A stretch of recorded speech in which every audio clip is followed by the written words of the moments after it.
रियाज माला संगीत साधकों की डोर। नमस्कार, नमस्ते रियाज माला परिवार। क्या आपके साथ कभी ऐसा हुआ है कि आप किसी महफिल या फिर रियाज के दौरान तानपुरे की सा की आवाज़ सुनते हैं और मन में तो सुर बिल्कुल सही होता है, लेकिन जैसे ही आप मुंह खोल करके गाते हैं तो आवाज़ में वो नज़ाकत, वो गूंज और वो ठहराव नहीं आता जो आप महसूस कर रहे होते हैं। गला जल्दी थक जाता है, ऊंचे सुरों पर आवाज़ फटने लगती है या पतली होने लगती है। मेरे गुरुजी ने एक बार मुझे केवल एक ऐसा रियाज कराया था, एक ऐसा सेक्रेट पैटर्न था जिसने 21 दिन में मेरे गाने का पूरा टेक्सचर बदल दिया। वही रियाज जब मैंने अपने हजारों स्टूडेंट्स को सिखाया तो उनकी आवाज़ पहले भारी या बेसुरी लगती थी, लेकिन आज वो मंच पर निर्भीक होकर के गा रहे हैं। तो आज की इस एक्सक्लूसिव क्लास में, मास्टर क्लास में, मैं वही राज आपके साथ शेयर करने वाला हूँ, वही राज खोलने वाला हूँ। अगर आप अगले 20 मिनट तक वीडियो को बिना स्किप किए हुए इस क्लास को पूरा आपने देख लिया तो आप समझ जाएंगे और मैं दावा करता हूँ कि आपकी गायकी का स्तर आज से ही बदल जाएगा। नमस्कार दोस्तों, रियाज माला में आप सभी का एक बार फिर से मैं स्वागत करता हूँ। और दोस्तों, एक छोटा सा आपसे निवेदन है कि अगर आप चैनल में पहली बार आए हैं तो चैनल को सब्सक्राइब कर लीजिए और यहाँ पर ज्वाइन का ऑप्शन आप लोगों के लिए ओपन हो गया है सब्सक्राइब के बटन में। तो आप ज्वाइन के बटन में क्लिक करते हैं तो आपको वहाँ पर हमारे प्री रिकॉर्डेड वीडियोस मिलते हैं जो कि सीक्वेंस वाइज वीडियोस हैं, आपको संगीत सीखने में काफ़ी मदद करते हैं। और वहाँ पर आपके सवाल, हमारे जवाब, अपने प्रश्न, आपके गले की समस्या, आपको रियाज को लेकर क्या दिक्कत है, वो सारी चीज़ें भी आप वहाँ से पूछ सकते हैं। तो एक बार ज़रूर आपको वहाँ पर ज्वाइन करके देख लेना चाहिए। अब चलिए शुरुआत करते हैं आज के इस टॉपिक की। और एक चीज़ और, आप लोग कमेंट में ज़रूर लिखिएगा कि आप कौन सी जगह से जुड़ करके वीडियो को देख रहे हैं, क्योंकि आप लोग कमेंट नहीं करते हैं तो मैं खुद वहाँ पर हर व्यक्ति को आकर के हर कमेंट का रिप्लाई भी करता हूँ। दोस्तों, अक्सर बिगिनर्स और यहाँ तक कि इंटरमीडिएट छात्र भी यह समझते हैं कि घंटों तक चिल्ला चिल्ला करके गाना या कठिन से कठिन ताने गाना ही रियाज है। लेकिन सच यह है कि बिना सही तकनीकी के किया गया घंटों का रियाज आपके वोकल कॉर्ड्स को नुकसान पहुंचा सकता है। तो सबसे पहले यहाँ पर हम वोकल साइंस और भारतीय शास्त्रीय संगीत के हम उस अद्भुत संगम को समझेंगे जिसे हम स्वर सिद्धि और वोकल रिजोनेंस कहते हैं। तो पहली चीज़, स्वर सिद्धि के ऊपर बात करेंगे और दूसरा वोकल रेजोनेंस। पहले आप इसको समझिए, फिर क्या रियाज करना है उसके बाद हम इसको समझाने के बाद, ताकि आपको बेहतरीन तरीके से समझ में आएगा। तो पहले स्वाभाविक आवाज़ यानी कि नेचुरल स्केल को बिना किसी तनाव के बाहर कैसे निकाला जाए, एक ये भी प्रश्न है, इसके ऊपर भी हम देखेंगे। चाहे आप बिल्कुल नए हों या फिर आप सालों से गा रहे हों, तो यह क्लास बिल्कुल आपकी गायकी की नींव को सीमेंट की तरह मजबूत कर देगा। अब दोस्तों, पहला चीज, द ब्रीदिंग फाउंडेशन। सबसे पहली चीज है द ब्रीदिंग फाउंडेशन। अब द ब्रीदिंग फाउंडेशन में गाते समय फेफड़ों के ऊपरी हिस्से से सांस लेना सबसे बड़ी भूल है। जब आप सीने से सांस लेते हैं तो आपकी गर्दन और वोकल कॉर्ड्स पर दबाव पड़ता है, क्योंकि हमारा जो डायाफ्राम एक छतरी की तरह होता है। जब हम पेट के निचले हिस्से तक सांस खींचते हैं तो हवा का जो दबाव है वो वोकल कॉर्ड को स्थिर रखता है। तो कैसे हमें काम करना है, पहले तो सीधे बैठना है, कंधे को ढीला छोड़ देना है, एक हाथ को अपने पेट पर रखें और नाक से धीरे धीरे सांस लें और महसूस करें कि आपका पेट बाहर की ओर गुब्बारे की तरह फूल रहा है, सीना नहीं उठना चाहिए, ये ध्यान देना है। 4 सेकंड तक सांस को रोकें, फिर सा की ध्वनि निकालते हुए सांस को बाहर छोड़ें। 4 सेकंड तक सांस को रोकना है और फिर रोकने के बाद सा की ध्वनि को निकालना है, सा और आ ऐसे निकालना है, जैसे कि आप हारमोनियम में सा और पा लगाएंगे तो सा और आ निकालना है। सा,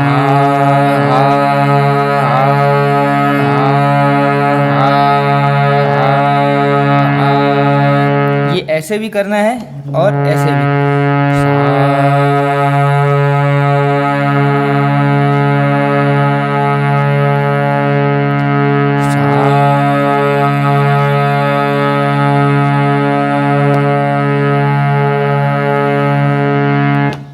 ये भी साउंड निकालना है। अब दूसरा कि खरा सा, यानी कि सुर का ठहराव। पहले दूसरा, ये खरा सा आपको नया पैटर्न लग रहा होगा। खरा सा, इसका उद्देश्य है कि सुर का ठहराव, सुर का ठहराव। दोस्तों, सा केवल एक स्वर नहीं है, यह बाकी के 11 स्वरों का जनक है, जो तीव्र और हमारे कोमल, तीव्र और तीव्र विकृत जो स्वर होते हैं, उनमें कुल मिलाकर के 12 स्वरों में से सा एक हो गया, तो अगले 11 स्वरों का ये जनक कहलाता है। अगर आपका सा हिला हुआ है तो पूरे राग की इमारत ढह जाएगी। सा लगाने से पहले तानपुरा के सापा को जोड़ें और कम से कम 2 मिनट तक केवल और केवल सुने। जब आपका मन उस ध्वनि में समा जाए तब बिना किसी झटके के बहुत हल्की आवाज़ में ओम या फिर सा का उच्चारण करें। आवाज़ में किसी प्रकार की थरथराहट नहीं होनी चाहिए, एकदम सीधी और स्थिर रेखा की तरह स्वर को बहने दें। दूसरा जो है वोकल रिजोनेंस और चेस्ट माउथ कैविटी का उपयोग। तीसरी चीज़ यहाँ पर हम आपको बताते हैं पहले, रियाज से पहले वोकल रिजोनेंस, इसके बाद chest mouth cavity. Chest mouth cavity, अब ये क्या होता है दोस्तों, इसके बारे में अगर मैं आपको बताऊं कि गले से गाना पहले बंद कर दीजिए। गले का काम केवल स्वर उत्पन्न करना है, उसे बड़ा करना नहीं है। आवाज़ का जो बड़ा और गूंजदार बनाने का काम आपके रेजोनेटर्स करते हैं, जैसे कि चेस्ट कैविटी और गला, और यहाँ पर जो नसल कैविटी होती है, यानी कि नासिक गुहा जिसको बोलते हैं। तो तकनीक आपको ये रखनी है कि जब आप निचले सप्तक, यानी कि जब आप मंद्र सप्तक में गाते हैं, जब आप मंद्र सप्तक में गाते हैं तो अपनी छाती पर हाथ रखें और हमिंग का उच्चारण करें। छाती पर हाथ रख के हमिंग का उच्चारण करना है और आपकी छाती में वाइब्रेशन महसूस होना चाहिए। यही आवाज़ की गहराई है और यही इसका प्रैक्टिस है तीसरे पॉइंट का। कैसे? जैसे आप सा पा लगाएंगे और हम सीने पर हाथ रखिए और यहाँ पर हम बोल रहे हैं।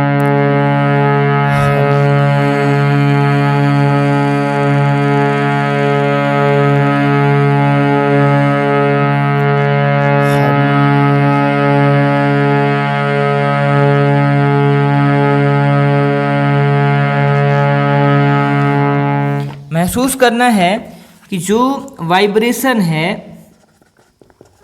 वाइब्रेशन आपके सीने में होनी चाहिए, हाथ रखने पे ये आपको महसूस होना चाहिए। आपको मैं एक रियल लाइफ स्टोरी बताता हूँ कि मेरे एक स्टूडेंट थे, राहुल नाम था। राहुल रोज़ 3 घंटे तक रियाज करते थे, लेकिन 20 मिनट गाना गाते ही उनका गला बैठ जाता था और ऊंचे सुरों में आवाज़ चुभने लगती थी। जब मैंने उनका रियाज देखा तो पाया कि वो सांस लेते वक्त अपने कंधों को ऊपर उठाते थे। मैंने उन्हें केवल 10 दिन तक डायफ्रामेटिक ब्रीदिंग और मकार यानी कि हमिंग का अभ्यास करने के लिए कहा। परिणाम ये हुआ कि 11वें दिन राहुल ने बिना किसी गले में तनाव के लगातार 45 मिनट तक बिना थके सारेगामा का अभ्यास किया और आज राहुल एक सफल स्टेज परफॉर्मर है। आप उनके म्यूजिक को आप यूट्यूब पर भी आप सुन सकते हैं। दोस्तों, इसे आप एक व्यावहारिक उदाहरण से भी समझिए कि एक खाली स्टील का बर्तन जब आप उसमें उंगली मारते हैं तो उसमें एक गहरी गूंज निकलती है, लेकिन अगर आप उस बर्तन को हाथों से पूरी तरह भींच लें या फिर पकड़ लें तो आवाज़ दब जाएगी। तो आपका गला भी उसी बर्तन की तरह है। जब आप तनाव या डर के साथ गाते हैं तो आप अपने गले की कैविटी को खत्म कर देते हैं, कैविटी को दबा लेते हैं। तो गले को ढीला छोड़िए, आवाज़ स्वयं ही गूंजदार निकलेगी। तो सबसे पहले स्केल का चयन, अगर आप पुरुष हैं तो पुरुष के लिए जो स्केल होगा वो सी शार्प, डी या फिर डी शार्प से आप अभ्यास करिए। अगर आप फीमेल हैं तो ए से आप करिए, बी से भी कर सकते हैं, जी से करिए, जी शार्प से आप करिए और या फिर ए से करिए। ए तो हमने पहले बता दिया। जी जी साथ से आप फीमेल हैं तो आप कर सकते हैं। इसके बाद सा और पा लगाइए। सा और पा को पहले कम से कम यहाँ पर 10 मिनट तक आप बोलने का अभ्यास करें शुरू में। इसके बाद पहले अपना स्केल दबाइए, उस स्केल को सुनिए, केवल 20 से 25-30 सेकंड 1 मिनट तक केवल उसको सुनिए। गहरी सांस लें, पेट फूलना चाहिए, फेफड़े बाहर नहीं आने चाहिए। फिर इसके बाद सा का उच्चारण करें अपने जो आपका स्केल है और आकार में करें। जैसे कि आप सा को आ में बोलिए, आकार में इसका उच्चारण करना है। मुंह को अंदर से पूरा खोलें, जैसे आप गोलगप्पा खाते समय मुंह को खोलते हैं तो उसी तरीके से मुंह को खोलना है। एक सांस में कम से कम 15 से 20 सेकंड तक रोकने का अभ्यास आपको करना है। अगर आवाज़ हिलने लगती है उससे पहले तो रुक जाना है। ये आपका डेली प्रैक्टिस से आ जाएगा। तो डेली प्रैक्टिस जब आप करेंगे तो 15-20 सेकंड तक रुकने लगेगी।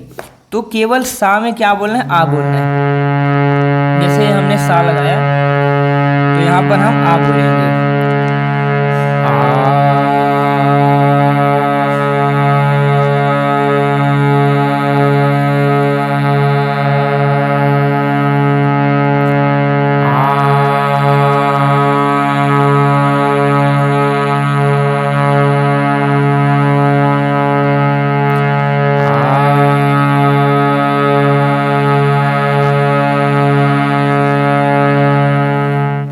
ऐसे यहाँ पर आपको बोलना है।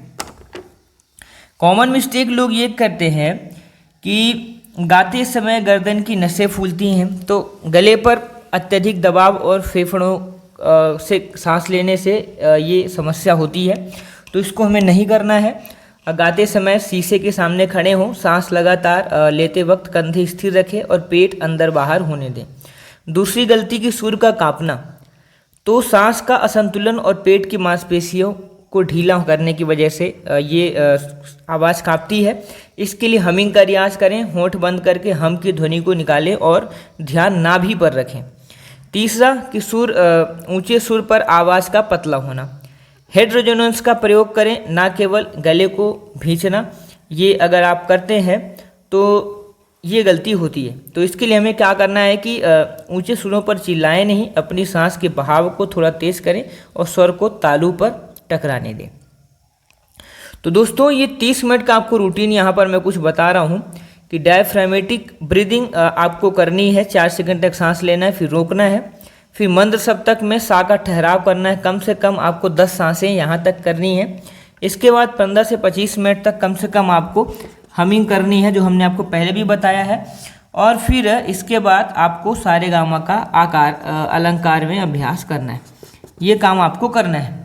अब दोस्तों सबसे पहला तो आपको यहाँ पर मैं होमवर्क देना चाहूँगा, लेकिन अभी इसके बाद एक बहुत ज़रूरी चीज़ जो कि आपको बताने के लिए है।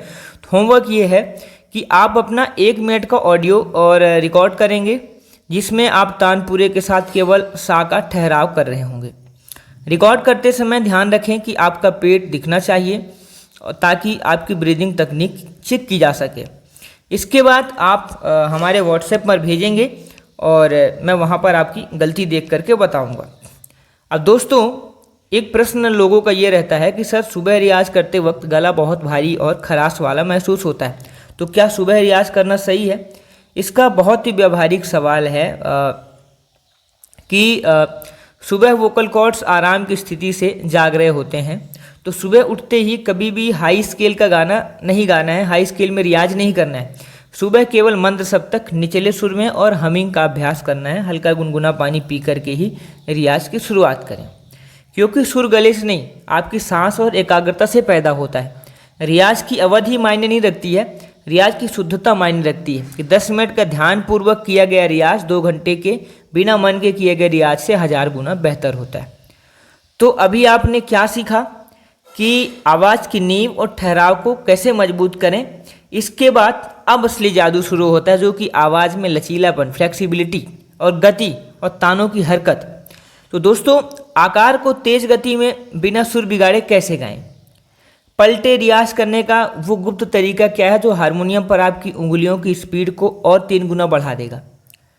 तो सबसे मुख्य बात कि गले में कर्ण स्वर और मीड की बारीकियां कैसे लाना है, ताकि गाना गाते समय लोग कहें कि वाह क्या बात है।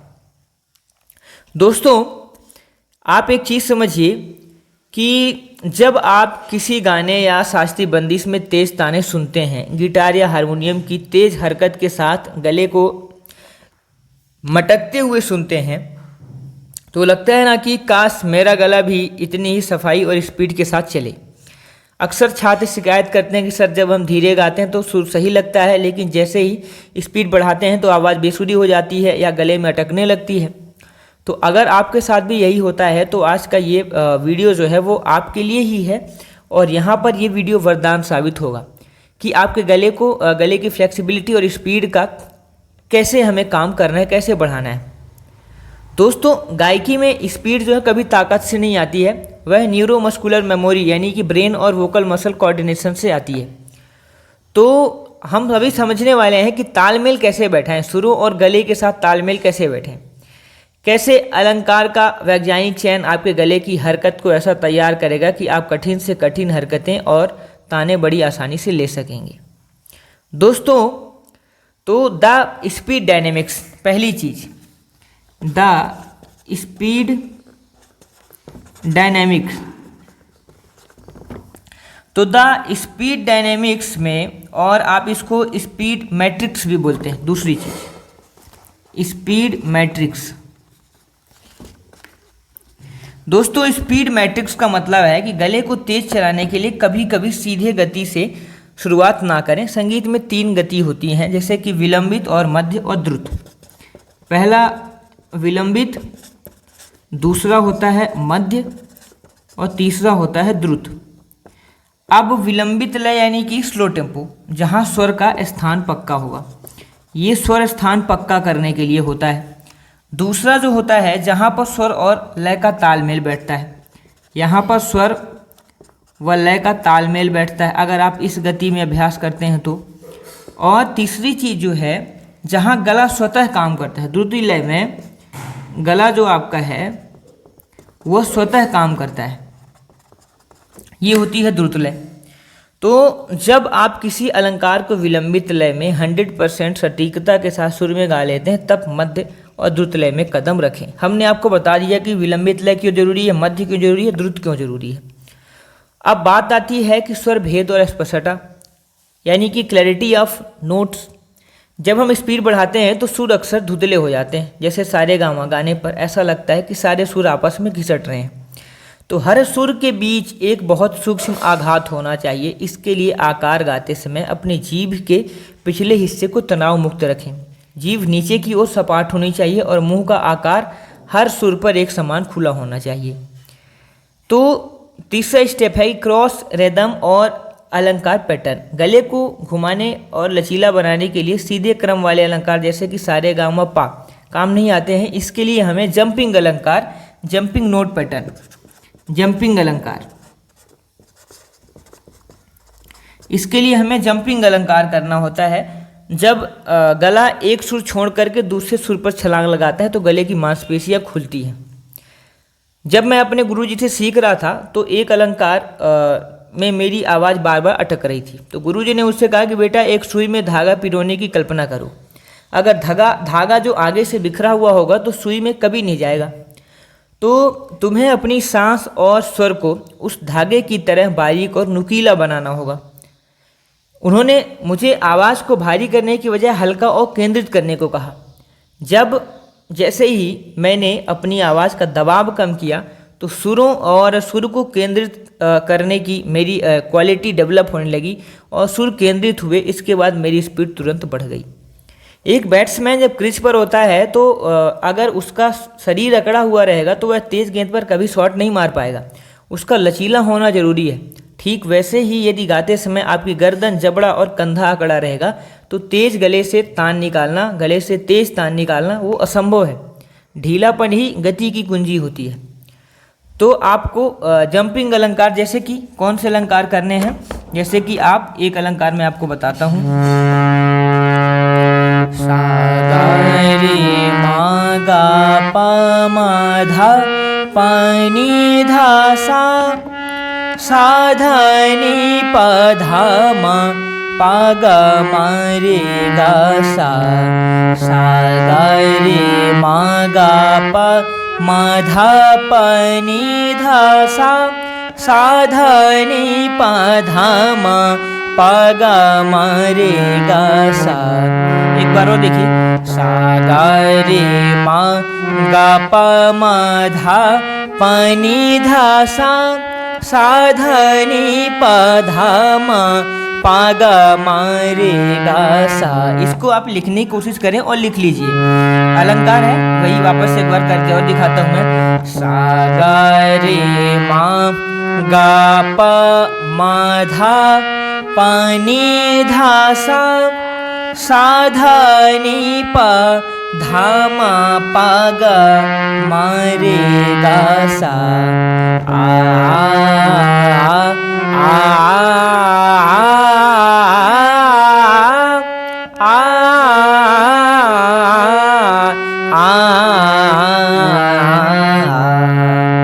ये अलंकार दोस्तों आपको करना है और ये जंपिंग अलंकार है। तो गलती आपको ये नहीं करनी कि स्पीड बढ़ाते ही मुंह बंद होने लगता है, ये गलती नहीं करनी है। सुरों का आवाज़ में मिक्स होना, ये गलती नहीं करनी है। पेट या सीने में दर्द महसूस होना, ये गलती नहीं करनी है। तो दोस्तों आपका होमवर्क है कि मेट्रोनम ऐप से आप 80 BPM सेट करेंगे और जंपिंग अलंकार आप करेंगे 80 BPM में बिना रुके 3 बार कम से कम।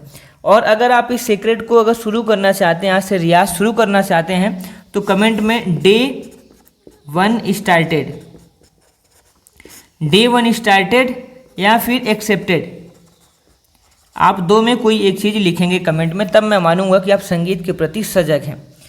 तो दोस्तों अब मिलते हैं हम अगले वीडियो में। और क्योंकि धीमी गति में जो किया गया रियाज आपकी नींव है और तेज गति केवल उस पर बनी हुई इमारत, जिसकी नींव जितनी गहरी होगी उसकी गायकी की इमारत उतनी ही बुलंद और सुरीली होगी। तो गति के पीछे मत भागो, सुर की शुद्धता के पीछे भागो, गति अपने आप आपके कदम चूमेगी। तो अगर आपने इन दोनों तरीकों को आपने समझ लिया है, पहले और दूसरे तरीके को, तो आपको एक पेशेवर गायक बनने से कोई नहीं रोक सकता है। आप कम से कम इनका रियाज 21 दिनों तक करें, लगातार 21 दिनों तक करें, आपको बहुत बेहतर यहाँ पर रिजल्ट मिलने वाला है। अगले वीडियो में हम गानों में भाव और इमोशंस और हरकतों का इस्तेमाल कैसे करें, यानी जो सीखा है उसे फिल्मी गाने, गज़ल या भजन में कैसे अप्लाई करें। तब तक के लिए रियाज करते रहिए, आवाज़ से प्यार कीजिए और रियाज माला परिवार से जुड़े रहिए। ज्वाइन कर लीजिए रियाज माला को, ताकि आप वो भी वीडियोस देख सकें जो हमारे पहले से अपलोडेड हैं। और कमेंट जरूर करें कि आप कौन सी जगह से वीडियो को देख रहे हैं, हमसे जुड़ रहे हैं। और मिलते हैं अगले वीडियो में, तब तक के लिए बने रहिए। नमस्कार, धन्यवाद, थैंक्स फॉर वॉचिंग।